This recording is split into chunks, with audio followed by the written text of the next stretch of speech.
আসসালামু আলাইকুম প্রিয় দর্শক। এবার আর বিলম্ব নয়, মানে কোনো বিরতিও নয়, আবার আপনাদের সামনে দর্শকের কথা নিয়ে হাজির হলাম। আমরা চেষ্টা করব যে দর্শকের কথাটা যেন একটু নিয়মিত করা যায়, কারণ অনেক দর্শক চিঠি লেখেন, অনেক দর্শক মন্তব্য করেন, এবং আমাদের এই চ্যানেলটা করার উদ্দেশ্যই মূলত ছিল যে দর্শকদের সঙ্গে একটা মনস্তাত্ত্বিক এবং বুদ্ধিভিত্তিক সম্পর্ক তৈরি করা, একটা সেতু বন্ধন তৈরি করা। আপনাদের মতামতগুলো আমি বলেছি বহুবার যে আমি কিন্তু মোটামুটি সব মতামতই পড়ি, সব কমেন্টই পড়ি, এবং এখানে অনেক কমেন্ট থাকে যেগুলো নাকি খুবই ইন্টারেস্টিং এবং খুবই ইন্টেলেকচুয়ালি খুবই গুরুত্বপূর্ণ। এবং আমার একটা গর্বের ব্যাপারও বটে যে আমাদের এই চ্যানেল একটু যারা নাকি মানে যাদের জ্ঞান বুদ্ধি ভালো এবং যারা নাকি দেশ সম্বন্ধে সচেতন এবং যাদের মধ্যে এক ধরনের দেশপ্রেম আমি টের পাই। হয়তো দেশপ্রেমগত দৃষ্টিভঙ্গির পার্থক্য থাকতে পারে, কিন্তু আমি তাদের মধ্যে যেন একটা দেশপ্রেম টের পাই। তেমন দর্শকরা আমার এখানে সবচেয়ে বেশি আছেন। যে আমি নিশ্চয়ই খুবই ভাগ্যবান যে আপনাদেরকে পেয়েছি, কিন্তু আপনাদের সঙ্গে যদি মতামতটা ঠিকমতো মানে বিনিময় না করতে পারি, মত বিনিময়টা ঠিকমতো না করতে পারি, তাহলে যেন একটু খামতি থেকে যায়। তো যাই হোক, আর ভূমিকা বাড়াবো না, মাঝে মাঝে আমরা চেষ্টা করব খুব মানে নিয়মিত করার জন্য। এবং আমি চাইব যে প্রতিদিন না হলেও একদিন পর পর আমরা বিকেল 4টা থেকে মানে 3টা থেকে 4টা এই সময়, 3টা থেকে 5টা ধরেন, এই সময়ের মধ্যে আমরা এই অনুষ্ঠানটা আপ করব। আপনি এই সময় যদি চেক করেন তাহলে পেয়ে যাবেন। আজকে একটু দেরি হয়ে গেল, কিন্তু কালকে থেকে 3টা থেকে 4টার মধ্যে আমি দেওয়ার চেষ্টা করব। আজকে আমরা যে কন্টেন্টটা নিয়ে কথা বলবো সেই কন্টেন্টটা আমি দিয়েছিলাম জুন মাসের 1 তারিখে, এবং সেখানে মূলত আমার যে বক্তব্যটা ছিল যে জামাতে ইসলামের এমপি শফিকুল ইসলাম মাসুদ, ওনার কিছু বক্তব্যকে কেন্দ্র করে আমি বলেছিলাম। এবং আপনারা যদি শিরোনামটা দেখেন, সে টাইটেল ছিল 2 ঘন্টার মধ্যে ওসি মেজর বদলি। উনি হুঙ্কার দিয়েছিলেন কিন্তু 2 ঘন্টার মধ্যে ওসি মেজর বদলি করে দিয়েছিলেন। আর উনি এটাও বলেছিলেন যে উনি কেবল ভোটে এমপি হন নাই, উনি পাওয়ারে এমপি হয়েছেন। এবং উনি আরও বলেছিলেন যে মানে শেখ হাসিনা জানেন যে উনি কী জিনিস, এটা নাকি উনি বলেছিলেন। যাই হোক, এগুলো নিয়ে আমাদের আলোচনাটা ছিল আর কি, যে আসলে কিভাবে পাওয়ারে এমপি হওয়া যায় এটা তো আমরা জানি না, কাজেই আমরা বোঝার চেষ্টা করেছি। আমরা আজকে প্রথম যে কমেন্টটা পড়ছি, এটা লিখেছেন সাইমা শারমিন। তিনি লিখেছেন, সবাই ক্ষমতায় আসলে স্বৈরাচার হয়ে যায়। তারই একটি উৎকৃষ্ট প্রমাণ দিলেন জামায়াতের এমপি মাসুদ। তিনি তার বক্তৃতায় তার স্বৈরাচারী মনোভাব প্রকাশ করেছেন। এরপরে কমেন্টে লিখেছেন আঞ্জুয়ারা। তিনি লিখেছেন, ক্ষমতার দাম্ভিকতা তার প্রতিটি কথায় ফুটে উঠেছে। তারপর লিখেছেন শাহাদাত আলভি। তিনি লিখেছিলেন, মাসুদ কামাল ভাই, যারা জান্নাতের টিকিট বিক্রি করতে পারে সেই দলের লোকেরা ওসি আর মেজর কেন, তারা প্রধানমন্ত্রীও পরিবর্তন করতে পারে। নাজমুল হুসাইন লিখেছেন, মাসুদ কামাল স্যার, যদি জামাত ক্ষমতায় আসতো, দেশের মানুষের কপালে আসলে অনেক দুঃখ ছিল। এই একজন দিয়ে পুরো জামাতকে চেনা যায়। জনাব নাজমুল হোসেন ভাই, আমি আপনার কমেন্টে একটু জবাব দিচ্ছি। আসলে আমি কিন্তু এত সরলীকৃতভাবে বিষয়টা দেখি না। জামাতের মধ্যে অনেক ভদ্র লোক আছেন, কথাবার্তায় অত্যন্ত শালীন, অত্যন্ত ভদ্র, এমন লোকের কিন্তু অভাব নাই। এবং আমি যদি তুলনা করে দেখি, মানে ভদ্রলোক এখানে কিন্তু প্রচুর আছেন। আসলে 2-1জন থাকেই এরকম, এবং যারা থাকেন তারা যে ভুল করেন, তাদের যে ক্ষমতার দম্ভ দেখানো উচিত না, যেটা আমি পূর্ববর্তী কমেন্টগুলোতে দেখলাম, সেই জিনিসটা ধরিয়ে দেওয়াই কিন্তু আমাদের কাজ। আমি নিজে মনে করি এই দেশটা ভাই সবাইকে নিয়ে চলবে, কাউকে বাদ দিয়ে চালানো যাবে না। শফিকুল ইসলাম মাসুদ সাহেব যে মন্তব্য করেছেন, যে আচরণ করেছেন, যে সমস্ত কথাবার্তা বলেছেন, এগুলির মধ্যে দাম্ভিকতা অবশ্যই ফুটে উঠেছে, এবং ওনাদের চিন্তায় হয়তো ওনাকে ঝামেলা আছে, অথবা ওনার আচরণগত ঝামেলা আছে। আমার ধারণা এগুলি তুলে ধরে আমাদের কাজ, এবং সেই কাজটি আমরা করেছি। এবং আপনারা যে কমেন্ট করেছেন, এই কমেন্টগুলো আমার মানে প্রত্যাশা যে মিস্টার মাসুদ দেখবেন, এবং দেখলে বুঝতে পারবেন যে ওনার এই দম্ভকে সাধারণ মানুষ কীভাবে মূল্যায়ন করেন।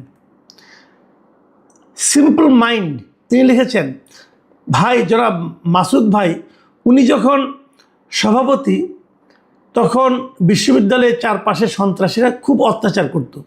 তখন খুব দক্ষতার সাথে কাজ করেছিলেন ও ছাত্রদের রক্ষার কাজ করেছিলেন। তালাইমারি, রেলগেট সব জায়গায় সন্ত্রাসীরা দাপাচ্ছিল, হল থেকে শিবিরের ছেলেদের বের করছিল, মারতেছিল। তখন তিনি সভাপতি ছিলেন, আমি সে সময় ছাত্র ছিলাম।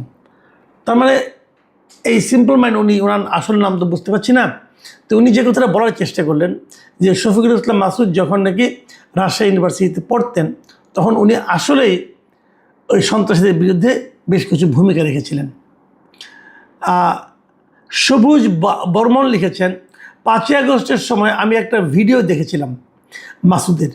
তিনি বলেছিলেন রাজশাহী বিশ্ববিদ্যালয়ের শেরেবাংলা হলে জামাতের যে অস্ত্র ছিল সেটা দিয়ে নাকি 5 দিন না 7 দিন মনে হয় পুরা রাজশাহী ইউনিভার্সিটি প্রশাসনকে দমানো যাইত। আজ তার জঙ্গি তৎপরতা মুখোশ খুলে গেল। আমি প্রথমে বিশ্বাস করেছিলাম না ওই ভিডিওটা, কিন্তু আজ একেবারে জলের মতো পরিষ্কার। দেখেন এরকমই কিন্তু হয়, কারণ উনি ওই ধরনের ভিডিওটা আমিও দেখেছিলাম, অনেকেও দেখেছে, এবং ওনার তখন কিছু কথাবার্তা ছিল। এখন ওনার সঙ্গে অনেকে কিন্তু পুরনো কথার সঙ্গে বর্তমান কথা, বর্তমান আচরণকে অনেকে মিলিয়ে নিচ্ছে। কাজেই ওনার কিসের জোর ওনার ছিল সেটা হয়তো আমরা একটু ধারণা পাচ্ছি। মোহাম্মদ মকসাদুল খান লিখেছেন, বক্তব্যটা একান্তই উত্তেজিত হয়ে দেওয়া হয়েছে, এখানে মিস্টার কামাল সাহেব বিভ্রান্তি ছড়াবেন না। ভাই আমি কোনো বিভ্রান্তি ছড়াচ্ছি না, কিন্তু উনি উত্তেজিত হয়ে দিয়েছেন সেটা আমি বুঝতে পারছি, কিন্তু পরবর্তী সময়ে আমি কিন্তু বলেছি যে প্রথম আলো পত্রিকা যখন তাকে জিজ্ঞাসা করা হয় তখন কিন্তু উনি বললেই পারতেন যে আমি বক্তব্যটা উত্তেজিত হয়ে দিয়েছি, এটাকে সিরিয়াসলি নেওয়ার দরকার নেই। তখন তুমি তা বলেননি, বরঞ্চ উনি ওই কথাগুলি কেন বলেছেন সেটাকে উনি জাস্টিফাই করার চেষ্টা করেছেন। কাজেই আমি যখন এটা বলি তখন কিন্তু আমি বিভ্রান্তি আসলে ছড়াই না, আমি একদম জেনুইনলি বলেছি। উনি তো নিজে বলেননি, আপনি বুঝতেছেন, আপনি মনে করতেছেন ইনি উত্তেজিত হয়ে দিয়েছেন, এটা আসলে ওনার মনের কথা না, এটা আপনিও তো ভাবছেন। কিন্তু আপনি ভাবলে তো হবে না, ওনাকেও ভাবতে হবে। উনি তো ভাবেননি, উনি বলেননি আমি এটা ঠিক বলিনি, উনি তো বলেননি এটা। বাউন্ডারে লিখেছেন, মাসুদ ভাই আপনি সিনিয়র সাংবাদিক, আপনার এটা জানা উচিত ছিল। আমাদের দেশে রাজনৈতিক বক্তব্যের ভাষাগুলো এমনই, আমরা যুগ যুগ ধরে শুনে আসছি, এটা নতুন কিছু না। আর ক্ষমতায় গেলে সব দলই ক্ষমতার অপব্যবহার করে, এটাও আমরা যুগ যুগ ধরে দেখে আসছি। এক কথায় বলা যায়, যে যায় লঙ্কা সে হয় রাবণ। আপনি যেটা বলেন না, এটা আপনার ব্যক্তিগত উপলব্ধির কথা বলেছেন, আমরা এরকম দেখে আসছি, কিন্তু আমরা এটা আর চাই না। এটি হলো মূল বক্তব্য আমরা এটা আর দেখতে চাই না। আমরা এই যে রাজনীতির মাঠে দাঁড়ালে পরে, বক্তৃতার মাঠে দাঁড়ালে পরে, মেঠো বক্তৃতা যা ইচ্ছা তা বলার যে প্রবণতা, এটা আমরা চাই না। যে যায় লঙ্কায় সেই হয় রাবণ, আমরা এটাও চাই না। আমরা চাই রাজনীতিবিদরা কথা বলবেন মেপে মেপে, রাজনীতিবিদরা কথা বলার সময় খেয়াল করবেন আমার প্রত্যেকটা শব্দের একটা মূল্য আছে।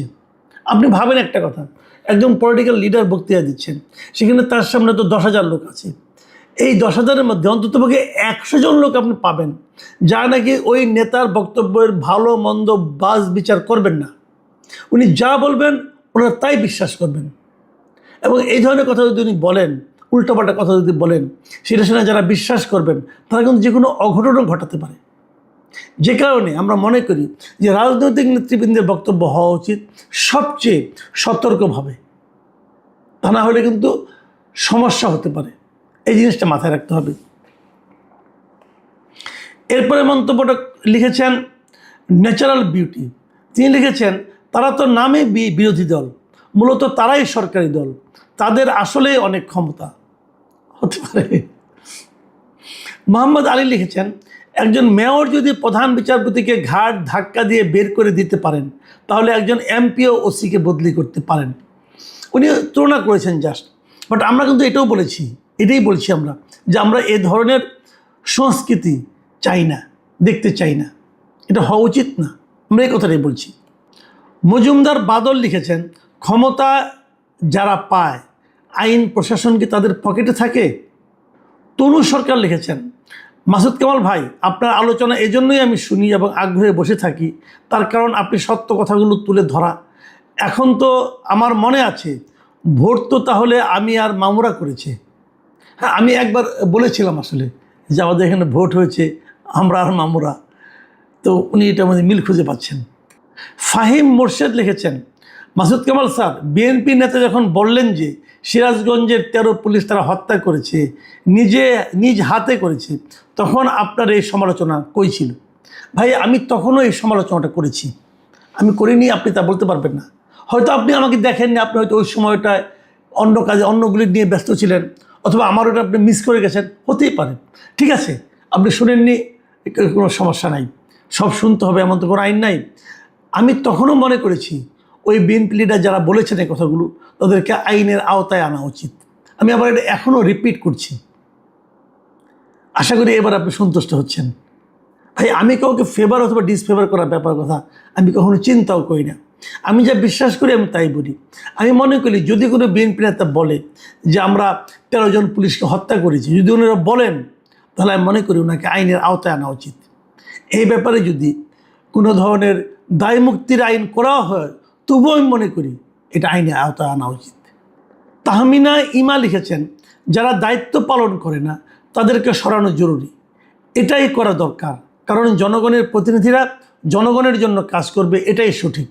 ওরা জনগণের চাকর, জনগণের চাকরি করেন তারা। ঠিক, আপনার সঙ্গে আমি একমত। কারা জনগণের চাকর? ওই ওসি, ওই মেজর, এরাই তো জনগণের চাকর। এখন আমি যদি আরেকটু ঘুরিয়ে বলি, যারা এমপি, যারা উপজেলার চেয়ারম্যান, যারা জনপ্রতিনিধি, তারা আসলে কি? তারা হলেন জনগণের সেবক। তাদের মধ্যে কি জনগণের সেবা করার সেই মানসিকতা দেখতে পান? মিস্টার শফিকুল ইসলাম মাসুদের যে বক্তব্য, দিন ভিডিওটা দেখবেন, ওটা শুনে কি মনে হয় এই লোকটা জনগণের সেবক? তার কথা শুনে কি ওখানকার জনগণকে মনে করেছে যে আমার সেবক কথা বলছে? বরঞ্চ তাদের মধ্যে উনি একটা ভয় ঢুকিয়ে দিয়েছেন। উনি বলেছেন, আমি ভোটে পাশ করিনি, কেবল আমি পাওয়ারে পাশ করেছি। অর্থ কি ভাই? এখানে জনগণের সেবকের বক্তব্য এমন হতে পারে? আর যারা জনগণের চাকর, তাদেরকেও আপনি চাইলে এরকম আচরণ করতে পারেন না। চাকরের সঙ্গে আপনাকে ভদ্র আচরণ করতে হবে। চাকরকেও বাড়ি থেকে বিদায় দেওয়ার সময় একটা নিয়মের মাধ্যমে করতে হবে। আপনি চাইলেন না, 2 ঘন্টার মধ্যে চেঞ্জ হয়ে গেল, এখানে ক্ষমতার দাপট প্রকাশিত হয়। এই মন্তব্যটা লিখেছেন মাহবুব আনোয়ার। তিনি লিখেছেন, ওবায়দুল কাদেরের শূন্যস্থান কেউ এত তাড়াতাড়ি দখল করবে ভাবি নাই। অভিনন্দন জামাত ইসলামকে এত দ্রুত তথাকথিত ডাক্তার অথবা ডক্টর শফিকুল ইসলাম মাসুদের মতো একটা রাজনৈতিক জোকার পয়দা করার জন্য। অন্তত একদিক দিয়ে আওয়ামী লীগের সমকক্ষ হতে পেরেছে তারা। এটাই শেষ মন্তব্য। এটা একটু পড়ছি কারণ এটা অবশ্যই এই ঘটনার সঙ্গে প্রাসঙ্গিক নয়, তবু পড়ছি কারণ এখানে একটু আমার সম্বন্ধে একটু বলা হয়েছে, তো একটু পড়ি।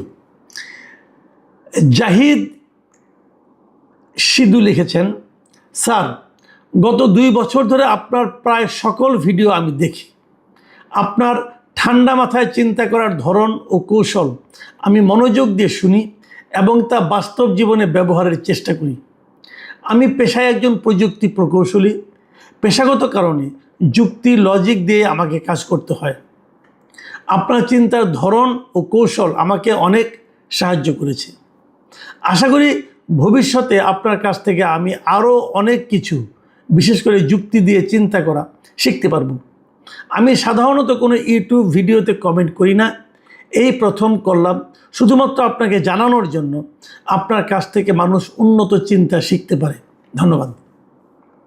এটা ছিল নিছক আমার প্রশংসা। নিজের প্রশংসা কান্না শুনতে ভালো লাগে বলুন?